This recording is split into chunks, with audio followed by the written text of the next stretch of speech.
किसान सरकार की तीसरी बातचीत भी बेनतीजा। रविवार को फिर बैठक, शांति बनाए रखने पर सहमति। किसान नेताओं और केंद्रीय मंत्रियों के बीच फिलहाल बातचीत किसी सहमति तक नहीं पहुंची, लेकिन कई बिंदुओं पर बातचीत को आगे बढ़ाने और सकारात्मक होने के संकेत मिले हैं। बैठक में ये तय किया गया कि रविवार की बैठक तक शंभू बॉर्डर पर आगे नहीं बढ़ेंगे किसान, और हरियाणा पुलिस और पैरामिलिट्री की तरफ से भी सीज फायर पर भी सहमति बनी। चंडीगढ़ में केंद्रीय मंत्रियों और किसान संगठन के नेताओं की बैठक खत्म हो गई है। ये बैठक करीब 5 घंटे तक चली। अब अगली बैठक रविवार यानी 18 फरवरी को होगी। हालांकि तब तक शांति बनाए रखने पर सहमति बनी।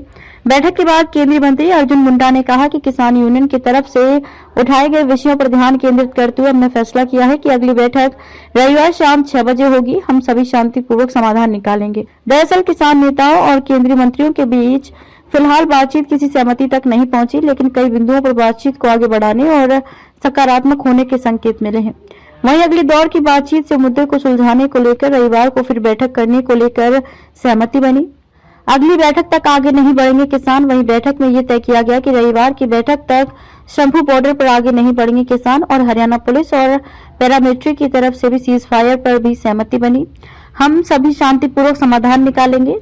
किसान यूनियनों के साथ बैठक खत्म होने के बाद केंद्रीय मंत्री अर्जुन मुंडा ने कहा कि बैठक में सरकार और किसान यूनियनों के बीच बहुत सकारात्मक चर्चा हुई। किसान यूनियन द्वारा उठाए गए विषयों पर ध्यान केंद्रित करते हुए हमने फैसला किया है कि अगली बैठक रविवार शाम 6 बजे होगी। हम सभी शांतिपूर्वक समाधान निकालेंगे। हर विषय पर विस्तार से चर्चा। वहीं बैठक खत्म होने के बाद पंजाब के सीएम भगवंत मान ने कहा कि गोवा शाम से देर रात तक किसान यूनियन और केंद्र सरकार के बीच लंबी बातचीत हुई। इसमें हर विषय पर विस्तार से सकारात्मक चर्चा हुई। कई विषयों पर बनी सहमति। भगवंत मान उन्होंने कहा कि सीमावर्ती इलाकों में इंटरनेट बंद कर दिया गया है, जिससे परीक्षा के दौरान छात्रों को परेशानी हो रही है। इसे लेकर भी चर्चा की गई। फिलहाल अगली बैठक रविवार को है। इसमें कई विषयों पर सहमति बनी है।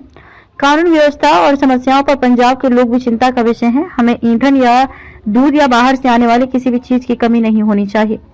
विरोध शांतिपूर्वक जारी रहेगा। किसान नेता। केंद्र सरकार और किसान यूनियनों के बीच बैठक खत्म होने के बाद किसान नेता जगजीत सिंह डल्लेवाल का कहना है, विरोध शांतिपूर्वक जारी रहेगा। हम और कुछ नहीं करेंगे। हम किसानों से भी अपील करेंगे, जब बैठक चल रही है और हम सीमाओं पर आगे बढ़ते हैं, फिर बैठकें कैसे जारी रहेंगी।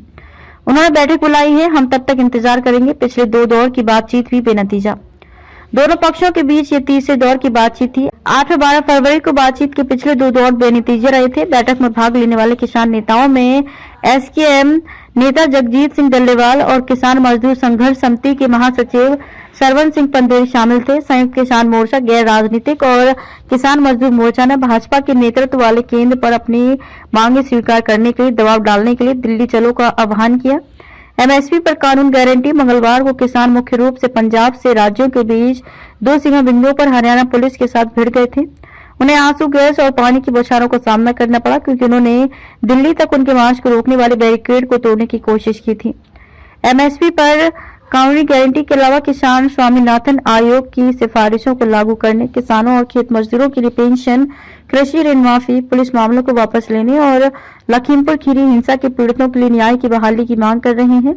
इसके अलावा भूमि अधिग्रहण अधिनियम 2013, 2020 और 21 में पिछले आंदोलन के दौरान मारे गए किसानों के परिवारों के लिए मुआवजा की मांग भी कर रहे हैं।